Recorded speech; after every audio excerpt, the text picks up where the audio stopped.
राधे राधे, जय श्री कृष्ण। आइए सुनते हैं कार्तिक महात्म्य के दूसरे अध्याय का कथा। ब्रह्मा जी बोले, हे पुत्र, जो व्यक्ति तुलसी की मंजरी सहित भगवान शालिग्राम का एक बूंद चरणामृत पान करता है, वह ब्रह्म हत्या जैसे बड़े बड़े पापों से मुक्त होकर वैकुंठ को प्राप्त करता है। इसमें कोई संदेह नहीं है। जो भगवान शालिग्राम की प्रतिमा के आगे अपने पितरों का श्राद्ध करता है, उसके पितरों को तत्काल ही वैकुंठ प्राप्त हो जाता है। जो भगवान श्री शालिग्राम की मूर्ति दान करता है, उसे समस्त पृथ्वी के दान का फल प्राप्त होता है। जो भगवान शालिग्राम की प्रतिमा को बेचता है, वह महान कष्ट भोगता है।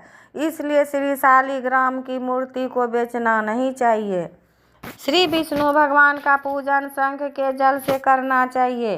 श्री शिव जी का पूजन बेल पत्रों से, सूर्य का तुलसी से, गणेश जी का पूजन धतूरे के फूलों से, विष्णु जी का पूजन कमल के पुष्पों से तथा श्री महालक्ष्मी जी का पूजन मालती अथवा चंपा के फूलों से करके प्राणी परम पद को पाता है। परंतु जो भगवान को परम प्रिय तुलसी से भगवान शालिग्राम की पूजा करता है, उसकी महिमा का वर्णन कोई भी नहीं कर सकता। इस प्रकार पूजा करने वाला भक्त जन्म मरण के अपार कष्ट से मुक्त हो जाता है। जिसकी मृत्यु तुलसी माला धारण किए हुए होती है, वह जीव बिना किसी रोक टोक के सीधा वैकुंठ धाम को जाता है। जो तुलसी की छाया में अपने पितरों का श्राद्ध करता है, उसके पितरों की अक्षय तृप्ति हो जाती है। तुलसी का सिंचन गंगा, यमुना तथा नर्मदा में स्नान के समान होता है। तुलसी का वृक्ष उगाने और सींचने से तथा नित्य स्पर्श करने से मनुष्य के मनसा, वाचार, कर्मणा तीनों प्रकार के पाप नष्ट हो जाते हैं। कार्तिक मास में व्रत करने वाला तुलसी जी का शांत चित्त से पूजन, प्रदक्षिणा और नमस्कार करके हाथ जोड़कर प्रार्थना करें। हे हरि की परम प्रिया, देवताओं ने तुम्हें बनाया और मुनीश्वरों ने तुम्हारा पूजन किया है। मैं भी तुम्हें नतमस्तक नमस्कार करता हूँ या करती हूँ। जो प्राणी आंवले के पत्ते और पुष्पों से भगवान का पूजन करता है अथवा आंवले के वृक्ष के नीचे बैठकर भगवान का पूजन करता है, उसको स्वर्ण के फलों और फूलों से पूजा करने का पुण्य फल प्राप्त होता है। जो मनुष्य द्वादशी को तुलसी तथा आंवले के पत्तों को तोड़ता है, वह घोर नरक भोगता है। प्रत्येक मनुष्य को चाहिए कि कार्तिक मास में आंवले के फल, तुलसी और गोपी चंदन की माला धारण करे। ऐसे करने से वह आवागमन के चक्र से मुक्त हो जाता है।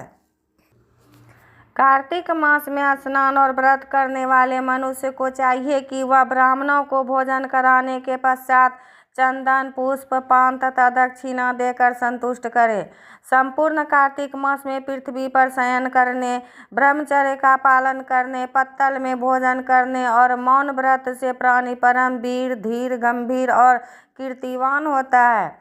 जो मनुष्य एक समय आंवले के वृक्ष के नीचे पूर्ण कार्तिक मास भोजन करता है, उसके 1 वर्ष के समस्त पाप नष्ट हो जाते हैं। व्रत करने वालों को शहद, कांजी, दाल, तेल, कच्चा भोजन, दूसरे का अन्न तथा कोई भी तामसी तथा बुरे नामों वाला भोजन नहीं करनी चाहिए। रविवार को आंवला खाना भी वर्जित है।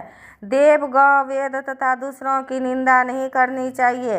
अंडे, मांस इत्यादि का सेवन तो क्या, ध्यान भी नहीं करनी चाहिए। मिट्टी में उत्पन्न हुआ नमक, मसूर, बासी भोजन, तांबे के पात्र में डाला हुआ दूध इत्यादि ये सब मांस के समान ही माने जाते हैं, अतः इनका प्रयोग भी नहीं करना चाहिए। केवल स्वयं अपने लिए बनाया गया भोजन भी मांस के समान होता है, अतः किसी दूसरे को खिलाने के बाद ही स्वयं भोजन करें। लहसुन, प्याज, फूल गोभी, गाजर, जंगली घिया, बैंगन, पेठा तथा दोबारा पकाया गया भोजन व्रत में नहीं खाना चाहिए। रजस वाला स्त्री, मलेच्छ, पति तथा पाखंडी आदि से भूल कर भी बात नहीं करनी चाहिए। प्रथमा को पेठा, द्वितीया को बैंगन, तृतीया को गोभी का फूल, चतुर्थी को मूली, पंचमी को बेल फल, छठी या षष्ठी को कलिंदा, सप्तमी को आंवला, अष्टमी को नारियल, नवमी को जंगली घिया, दसवीं को परमल, एकादशी को बैर, द्वादशी को मसूर, त्रयोदशी को पान, चतुर्दशी, अमावस्या तथा पूर्णिमा को किसी भी फली का साग भूल कर भी नहीं खाना चाहिए। इति दूसरा अध्याय संपूर्णम।